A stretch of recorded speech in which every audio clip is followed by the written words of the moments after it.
Nasema kama TFF na bodi ya ligi haitakanusha allegation ya Alikamwe ni ya kweli.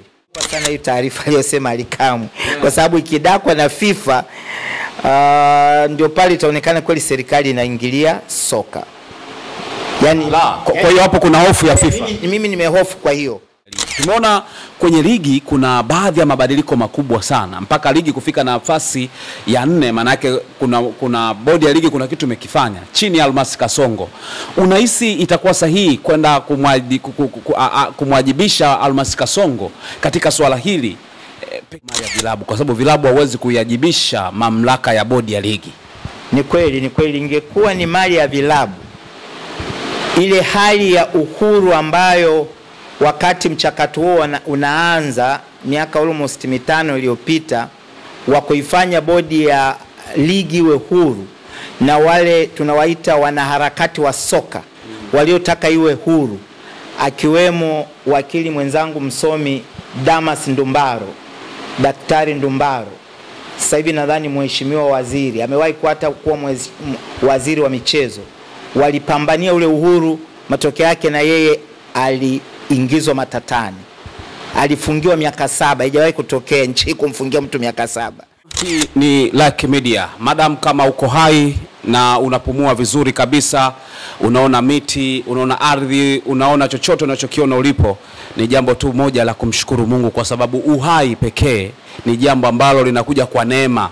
Vitu vingine ambavyo tuko navyo, magari, majumba na vitu vingine hivi ni vya ziada, lakini ukiwa na afya ni jambo la kumshukuru Mungu. Sema asante, kwa sababu kuna wengine wanapambania huko na mwisho siku katika maeneo yao wana majumba, na majumba hayajawa majibu kwenye kuwapa afya ambayo wanaipambania wakati huu. Mimi naitwa Lugano Israel. Neno zuri sana la msingi la kukanalo kwenye maisha yako ni kupiga magoti na kumshukuru Mungu na kusema Mungu asante kwa neema ambayo umenipa ya uzima na afya. Na nipo hapa maeneo ya Magomeni Mapipa.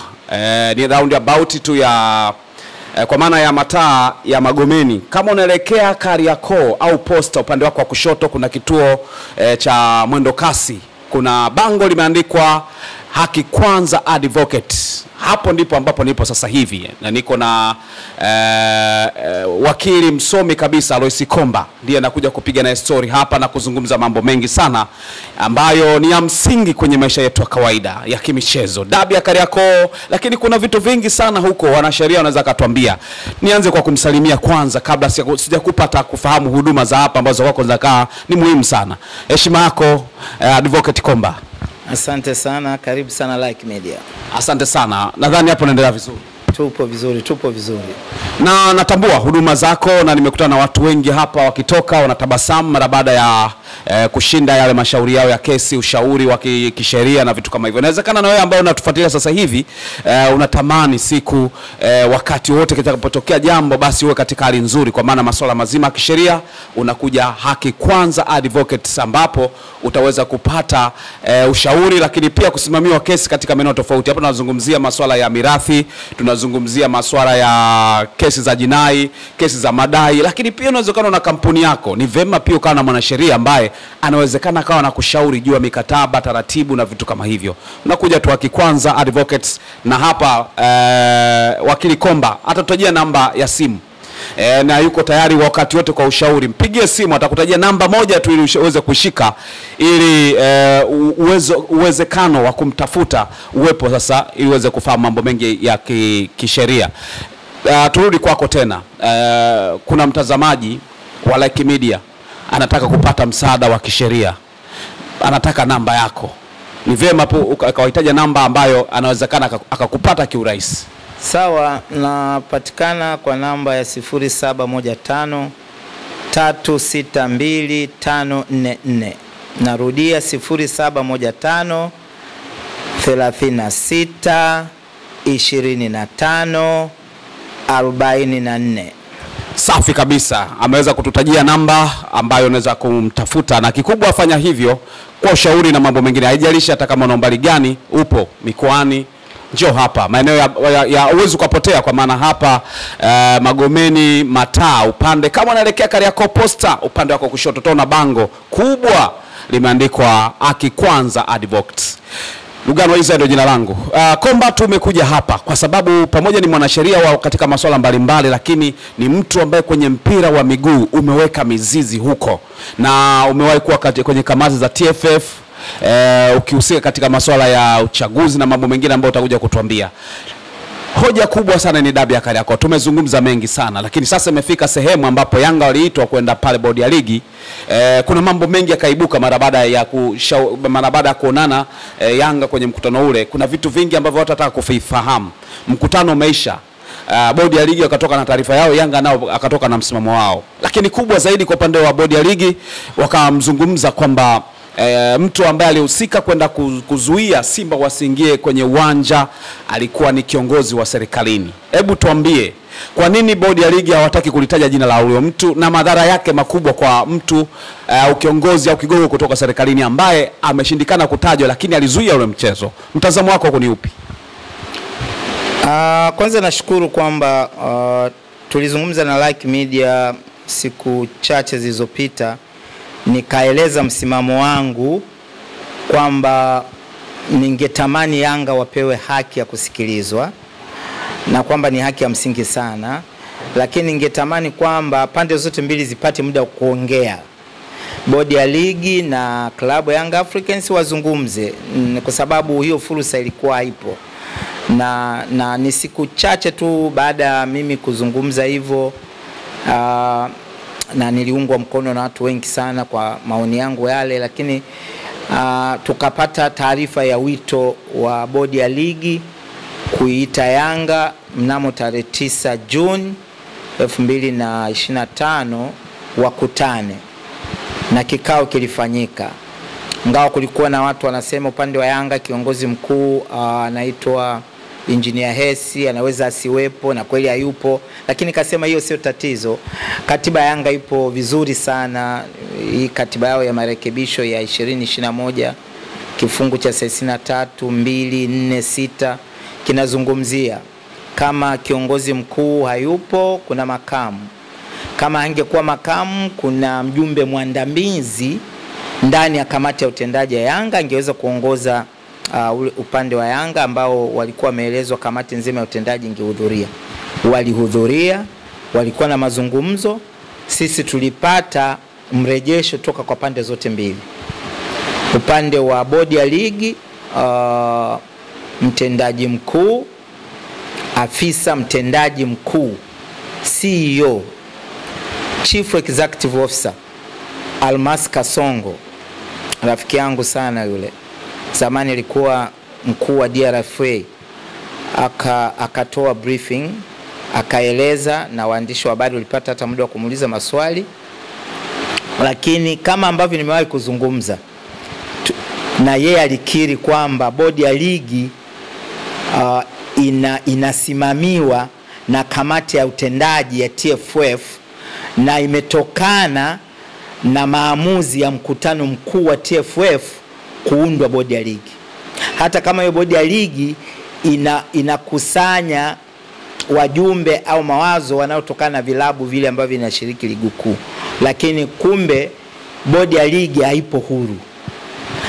Haipo huru kiuendeshaji, kifedha na mambo mengi. Na hilo likatuonyesha kwamba ndio maana nitazungumzia vile vile kwa ufupi tuliyopata upande wa Yanga katika hoja zao ambazo wameweka kama masharti. Moja ni uhuru wa hiyo bodi ya ligi.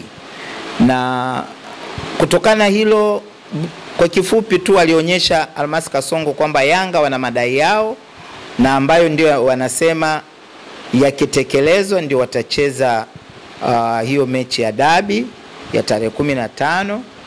Na Kasongo akasema madai yao hayawezi kutekelezeka kwa muda mfupi, ila watayafanyia kazi, waweze kuyatolea majibu na kwa kuyafikisha kwenye mamlaka ya husika. Sasa kama ambavyo nimekuwa nikisema mara nyingi kwamba uendeshaji wa mpira duniani kuanzia FIFA na mashirikisho ya mabara, katika Afrika tunayo CAF, unakuja hata mashirikisho ya kanda. Sisi tupo kwenye kanda ya Afrika Mashariki inaitwa Sekafa. Alafu ukirudi kwa yule ambaye anawakilisha CAF Kwetu sisi hapa rais wa TFF pamoja na kamati yake ya utendaji ndio wenye mamlaka. Hao ndio wenye mamlaka. Na ikadhihirisha kabisa, na mimi ndio ambapo nimesema mara nyingi, hata maamuzi walioyafanya bodi ya ligi wakaahirisha mchezo wa tarehe 8 Machi, lazima kamati ya utendaji ya TFF chini ya rais wake Wallace Karia aliabariki. Kwa hiyo kwa kifupi ilionyesha kwamba bodi ya ligi, kwa mfano, ilinishangaza Almasi Kasongo hakujizungumzia kuhusu yeye ambavyo ameombwa jiuzuru, hakusema nitajiuzuru. Vile vile katibu mkuu wa TFF Wilfred Kidau akasema naye ni katika masharti manne ya Yanga, lakini hakuzungumzia kile kitu. Alisema anaiachia mamlaka, na mimi nikakubali kutokana na mazingira tu kwamba hata yeye pale ameajiriwa, Kidau naye ameajiriwa, na kama utawataka waondoke inabidi mamlaka iliyowaajiri ndiyo iwaondoe kwa kuthibitisha tuma zinazowakabili. Kwa hiyo ilijidhihirisha upande wa bodi ya ligi. Kwa hiyo katika hilo naozungumza, kwa maana bodi ya ligi inaonekana ni mali ya vilabu. Kwa hiyo tunasema bodi ya ligi sio mali ya vilabu, kwa sababu vilabu hawezi kuyajibisha mamlaka ya bodi ya ligi. Ni kweli ingekuwa ni mali ya vilabu, ile hali ya uhuru ambayo wakati mchakato huo unaanza miaka almost 5 iliyopita wa kuifanya bodi ya ligi iwe huru, na wale tunawaita wanaharakati wa soka waliotaka iwe huru, akiwemo wakili mwenzangu msomi Damas Ndumbaro, Daktari Ndumbaro, sasa hivi nadhani mheshimiwa waziri, amewahi kuwa waziri wa michezo, walipambania ule uhuru. Matokeo yake na yeye aliingizwa matatani, alifungiwa miaka 7. Haijawahi kutokea nchi kumfungia mtu miaka 7. Ngawa baadaye tunajua yaliyoendelea. Wanaharakati wengine wengi sana wa mipira ya miguu waliotaka vyombo vingi ndani ya TFF viwe huru kwa mujibu wa maelekezo ya FIFA na kwa mujibu wa azimio maarufu la Bagamoyo, the Bagamoyo Declaration. Mambo mengi hayajatekelezwa, tutayazungumzia siku nyingine. Hata kuwa na chombo kama cha CAS ambacho nacho kinatakiwa kiwepo, kipo kwenye hilo azimio la Bagamoyo. Hiyo ilikwama, na baadaye ikaundwa bodi ya ligi ambayo kama nilivyosema kwa maelekezo au usimamizi wa kamati ya utendaji ya TFF. Hata kama wanasema ni ya vilabu, lakini vilabu haviwezi kuamua. Na hiyo tukumbuke tu, sehemu yote duniani, hata FIFA, hata Ulaya, vilabu vilitaka viunde association yao viwe na nguvu. FIFA, hata jumuiya, hata ile European Union au European FA ilikataa, kwa sababu wanataka wawe na mamlaka nyingi wao wa mambo ya mpira. Ni kitu kipo kinaeleweka. Na kwa kifupi ndio hivyo, kwamba kwa mtazamo huo bodi ya ligi pamoja na kanuni zake na uendeshaji wa TFF. Na baadaye klabu ya Young Africans walitoa taarifa yao jioni sana, ikiwakilishwa na msemaji wa klabu, afisa habari wa klabu Alikamwe. Walao upande ule tulipata mengi ambayo ilizungumzwa ndani ya mkutano wa kikao chile. Na kama alisema kuna mambo bodi ya ligi hawajafafanua, yalizungumzwa lakini tukasema yasisemwe, lakini kwa kuwa hajasema tuna haja ya kuyasema. Kwa mfano wao wanasema walipoingia tu waliuliza vipi swala la uchunguzi wa kuahirishwa kwa mechi ya tarehe 8 Machi. Tunaambiwa kwamba bodi ya ligi wanasema uchunguzi umefanyika na ripoti ipo, ila haijatolewa taarifa. Na Galikamwe kagusia kwenye hiyo ripoti, hata inasemwa kuna kiongozi mkubwa serikalini ndiye aliagiza gate lifungwe Sijaelewa ni gate gani au ni lile gate ambalo baadaye walituhumiwa baadhi, kwa maana ya gate ambalo Simba waliambiwa walizuiliwa Simba ili Simba siingie kwenye mazoezi, ambalo tuliambiwa Simba walizuiliwa na wapenzi mashabiki wa Yanga wasiingie, lakini ripoti kwa uchunguzi wake inasema ni kiongozi fulani serikalini. Nikaogopa sana hiyo taarifa aliyosema Alikamwe, kwa sababu ikidakwa na FIFA ndio pale itaonekana kweli serikali inaingilia soka. Yani kwa hiyo hapo kuna hofu ya FIFA. Mimi nimehofu. Kwa hiyo nilikuwa natarajia kwenye huu mchakato, hata kama serikali sasa hivi lazima ifanye njia yote kuhakikisha amani na utulivu na ligi yetu isivurugike, lakini mamlaka iachiwe TFF, na kwenye lile kama kweli imebainika hilo na kwamba hiyo taarifa inasema hivyo, na kwamba tuliambiwa ngawa hakutajwa lakini wajumbe wa bodi ya ligi na TFF wanajua ni nani, na ikasema alikuwa a government official, inaweza katuletea shida. Kwa maana shida unazungumzia Tanzania inaweza kafungiwa na FIFA. Yani ninachosema tu kwamba hautufungie tu mara moja, wakati mwingine unapewa warning. Watu wanadhani kwamba eti ukifanya serikali ikionyesha dalili za kuingilia FIFA, kuingilia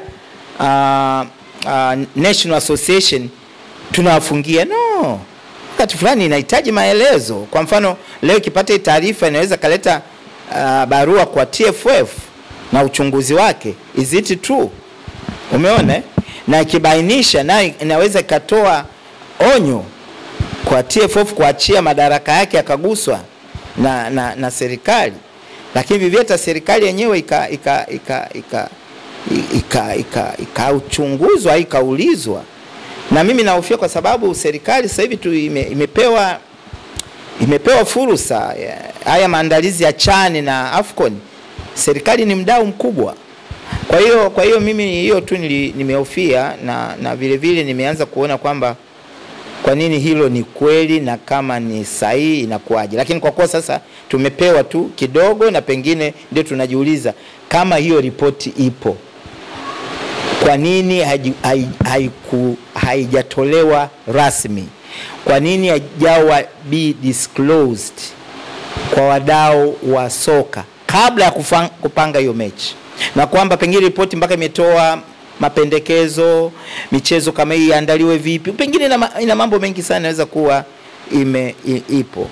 Lakini hofu kubwa pia kwenye hilo swala la kigogo wa serikali ambayo alitoa maamuzi kwamba Simba siingie uwanjani, walitajiwa jina ndani ya bodi ya ligi, lakini baadaye Alikamwe akapata kigugumizi cha kuhitaja mpaka jina lenyewe, asema wataje wenyewe bodi ya ligi.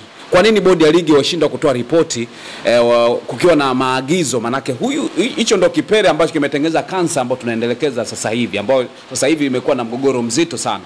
Manake bila Simba mengine tusingefika huku. Kwa manake hicho ndo kipere ambacho kilianza. Kitu gani kimewazuia bodi ya ligi? Inawezekana pia ili swala la kuogopa kigogo ndani ya serikali, pengine ndo hicho ambacho wameogopa hata kutoa ripoti. Sasa kama ripoti ina mambo ambayo yanaweza tena kuhatarisha usalama wa mpira wetu, kwa nini watoe? Alikamwe kashatoa tayari, na maana walishindwa kumwandaa Alikamwe asitoe. Hata Alikamwe tunamwamini vipi? How do we trust him kama mamlaka ya mpira haijasema? Nikwambie kitu, hamna mtu mwingine anaweza akaaminiwa kwenye masuala ya uendeshaji soka nje ya mamlaka ya soka yenyewe. Kwa hiyo unasemaje hapo kwamba huenda Alikamwe kabumba tu haya maneno kwamba hayapo, au hata FIFA wakisikia haya waanza kaamua kuyafuatilia kwa Alikamwe kama tuchoma? Nasema kama TFF na bodi ya ligi haitakanusha allegation ya Alikamwe ni ya kweli, kama kutakuwa na ukimya, wanasheria tunasema wakati fulani, si wakati wote. Silence means admission. Kukaa kimya ni kukubali, lakini si wakati wote. Naweza kukaa kimya kwa kulinda haki yangu ya ukimya. Yani una haki ya ukimya na utasema wakati utakapohitajika. Lakini tunachosema sasa hivi sisi tumemwamini Alikamwe kwa sababu mpaka masaa haya tunazungumza TFF hawajajibu lolote katika yote alizungumza Alikamwe isipokuwa nyongeza ya swala la fedha ya CRDB Federation Cup. Kwa hiyo tukibakia kwanza hapo hapo, ni kwamba TFF kwa maana bodi ya ligi pia wamekubali kwamba alichokizungumza Alikamwe kiko sahihi, lakini pia Alikamwe alienda kuzungumzia pia na kwamba bodi ya ligi wajiuzulu, akimzungumzia mtu kama CEO wa bodi ya ligi. Tumeona kwenye ligi kuna baadhi ya mabadiliko makubwa sana mpaka ligi kufika nafasi ya 4. Maana yake kuna bodi ya ligi kuna kitu imekifanya chini ya Almasi Kasongo. Unahisi itakuwa sahihi kwenda kumwajibisha Almasi Kasongo katika swala hili peke yake au timu nzima na yakiwepo humu ndani? Wewe unaonaje, ni sawa?